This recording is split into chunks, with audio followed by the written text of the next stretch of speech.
Good day once again. Welcome to Aaron's Impact National Academy, and today we are going to be going into the next aspect of this topic 3. We're still discussing structure and morphology and the characteristics of microorganisms, but today we're going to be looking at microbial culturing under that. Good. We looked at the different kind of biochemical characterization tests in the previous class. Now we want to look at culturing. Okay, so when we hear the word culturing, what should come to our mind is growth.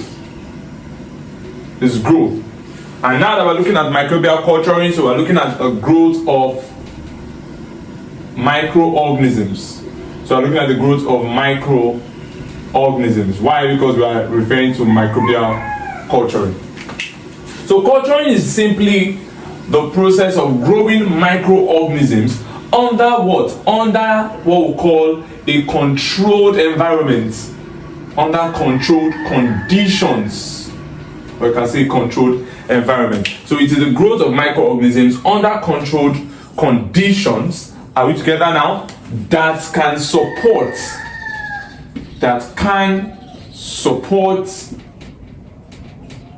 their growth using a nutrient media.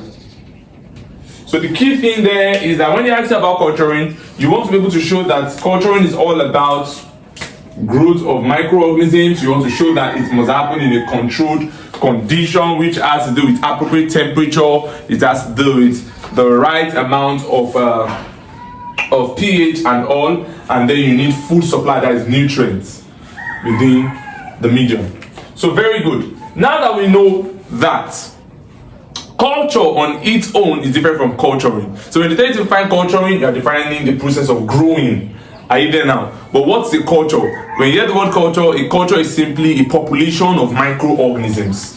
You take note of that there. So when you hear the word a culture, this one simply means a population, is a population of microorganisms. Are we there now? So you're having the population of microorganisms present or growing under conditions that mimic their natural habitats.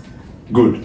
So in this one here now, the culture is the population of microorganisms themselves. Well, the process of growing the microorganisms is what we refer to as culturing. So good. This culture here must contain what they call it, nutrients that will be helping it to mimic its natural habitat, because microbes usually need certain kind of things for them to grow. Are you getting me now? Those things they need to grow, some of them are referred to as nutrients generally, and that nutrient can make up your normal nutrient like food nutrients. Then can also be your atmospheric requirement like oxygen and all, or gaseous requirements. So these nutrients that we have been emphasizing on here, we can usually classify them into two, where we have those that are referred to as the macronutrients and those that are referred to as the micronutrients. The macronutrients are those nutrients that are needed in large supply. We need them in large quantity by the microbe, and while the micronutrients are just needed in smaller quantity by the microbes. What are the things that make up your macronutrients? You have carbon, hydrogen, oxygen, sulfur, phosphorus. You also have your potassium, you have your calcium, you have your magnesium, you also have your iron. All these things here really make up your macronutrients. But one thing you want to take note of here is that this first 6, 1, 2, 3, 4, 5, and nitrogen, please, nitrogen, because they are first 6, nitrogen. So these first 6 here, they make up the building block of the organisms. They make up the building block. These first 6 here, they make up the building block of organisms. So you usually find them as the major components or general makeup of organisms. That's why you find out that they are what you find in the biological molecules, which are your carbohydrates. You find them there in carbohydrates. You find them in your amino acids. amino acids, you find them in your nucleic acids, and then in your lipids.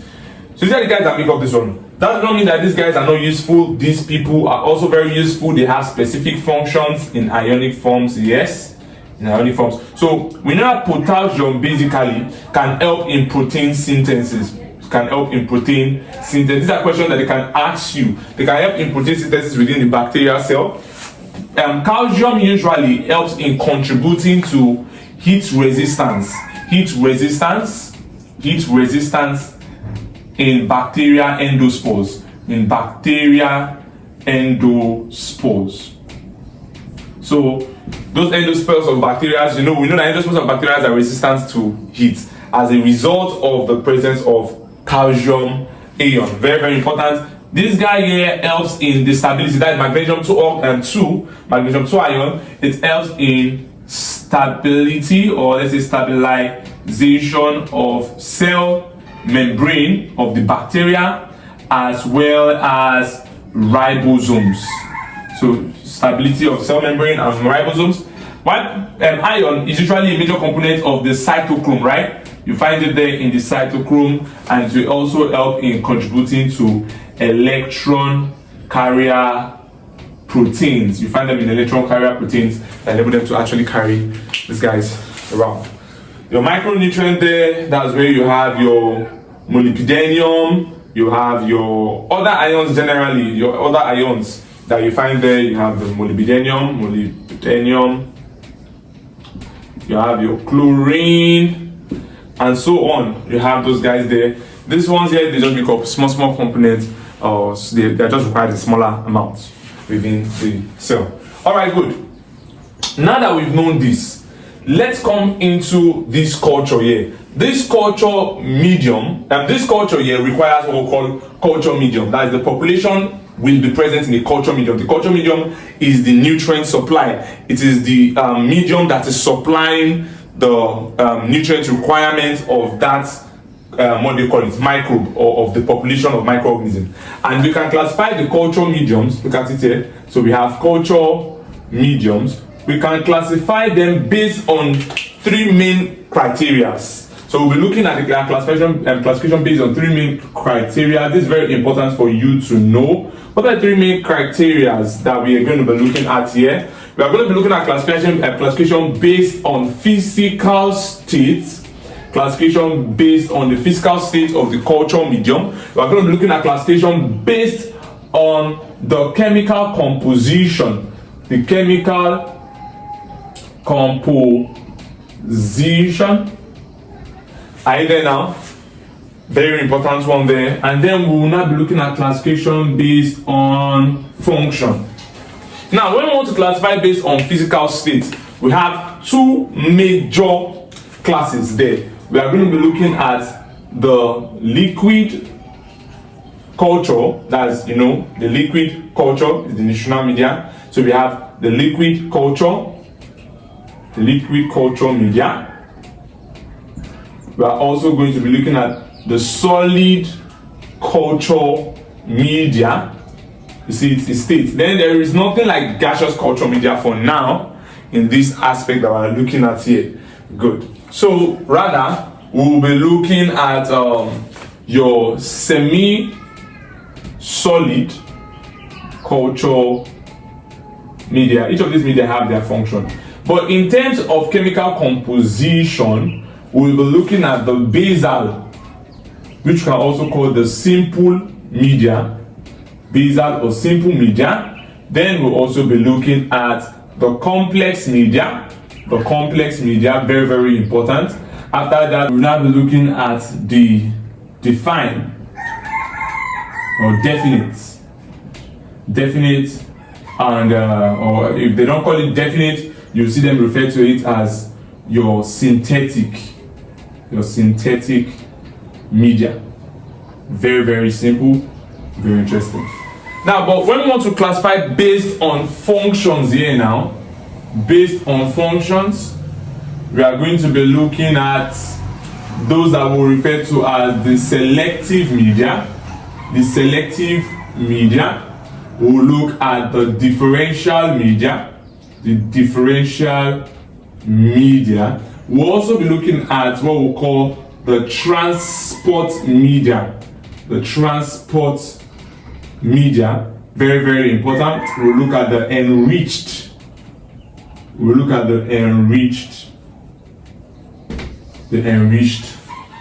media. So these four major medias are based on classification due to functions. Very, very simple, no complexity. It is this direct. Okay, let's start from the liquid culture media now. So your liquid culture media, basically, let's come here now. So your liquid culture media, so we have liquid culture media. They are also referred to as your nutrient broth. In fact, generally, a liquid media is called a broth. So your liquid culture media, refer to it as nutrient broth, or you see them call it lysogenic broth. Are we together there? So is either you see them as nutrient broth or your what? Lysogenic broth. And the major importance of this liquid media here is that it is used in bulk culturing. When you want to culture a huge amount of different populations of bacteria or microbes, you want to do liquid culture media. You want to use a liquid culture media rather, and also it's useful in biochemical testing. When we're doing our biochemical test, you can see we're making use of more of liquid broths, liquid culture medias. All right, good. And that's for the liquid culture media. Another media we'll be looking at there is your solid culture media. Now, the solid culture media here, what's peculiar about it is the presence of what we call agar. And what agar? Agar is a solidifying agent. Either now, it helps to keep the culture medium in a solid state. Now, very, very important. Before the use of agar, then they were using gelatin. And this gelatin, normally when you are culturing, you want to culture, most of the microorganisms you culture are microorganisms that are biologically significant to human. That we're talking about human pathogens. Turns out that human pathogens, you find them at temperature of 37 degrees Celsius, which are like mesophiles, right? Now, gelatin usually tends to degrade. It tends to degrade and even melts at 37 degrees Celsius. So it was not suitable for the study of pathogenic bacteria. Either now, and that was when after some there's a history behind that though. After some period of time, the agar was discovered. Either now, agar basically, just in case you are asked, agar basically is a sulfate polymer. It's a sulfate polymer of three major things, and they can ask you, your agar is a sulfate polymer of three major things. And what are those three major things? First of all, you have your D-galactose. You also have your 3,6-L precisely, and hydrogalactose. Then you also have your D-glucuronic acid. So these three things is what forms agar, and basically agar is just there to solidify. It is a solidifying agent. So good. Agar is more suitable than what was being used earlier because agar is found to be able to maintain a solid state at a wider temperature range. It usually will want to melt at 90 degrees Celsius. So meaning that we can measure, and it will still it can keep itself in a solid state above 37 degrees, even up to 45 degrees Celsius. So it's more suitable as a solidifying agent. So take note of it. Agar is the sulfate polymer of D-galactose, 3,6, and hydro-L-galactose, and D-glucuronic acid. So that's it there. So the major component of your solid medium is the presence of agar. Are you there now? So it's more suitable for study of isolated colonies. So you want to isolate a colony of bacteria. You want only a specific kind of bacteria to be there. Agar medium are most preferably used in such study. And such mediums, they usually will contain greater than 1.5% of agar. That's solid culture mediums. They will contain 1.5% of agar. Now the semi-solid, which is the last one there, the semi-solid culture medium, that one basically just contains about 0.5% of agar, and that's why it's not fully solid. I told you for it to be solid, that will be greater than 1.5% of agar. So when you have 0.5% of agar, you're going to be having a semi-solid culture medium. And that's very important. The thing there is that semi-solid is slightly still fluid in a way, and that's why they usually use it to test for motility test in microbes. So we want to use it to study their motility, the ability to move. Yeah. So that's that for the physical states. Now, before I even move on, they can ask you a question about the general goals or purpose or importance or usefulness, significance of culturing generally, of culturing as a technique. When they ask you that, you want to take note of 4 major things. And what are they? First thing first, you want to make them understand that culturing, let me just put it there, let me just squeeze it here. When they ask you for the goals of culturing, you want to make them understand that culturing is important in isolation, right? We want to use it to isolate organisms. Are you there now?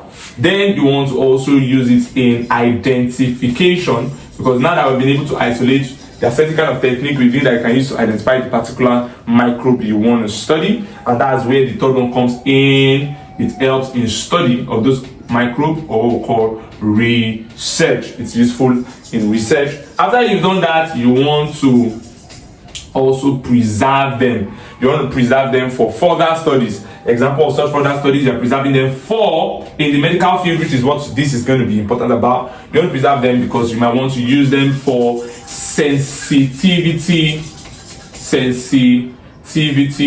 tests of antibiotics. So in sensitivity tests of antibiotics, you have the bacteria, you have an antibiotics. You want to see if a particular antibiotic will be sensitive to, or a particular bacteria will be sensitive to a particular strain of antibiotic or a particular type of antibiotics. I guess now, so you want to check if a strain of microbe is sensitive to a particular type of antibiotics. So for that to happen, we need to have that particular culture, that particular kind of bacteria we want to test on in an isolated state, which is culturing that enables us to do that. So you want to remember this: goals, isolation, identification, the study for research, preservation, which can then be used as preservation of the culture so that you can use them in sensitivity tests of antibiotics. Very, very important. All right.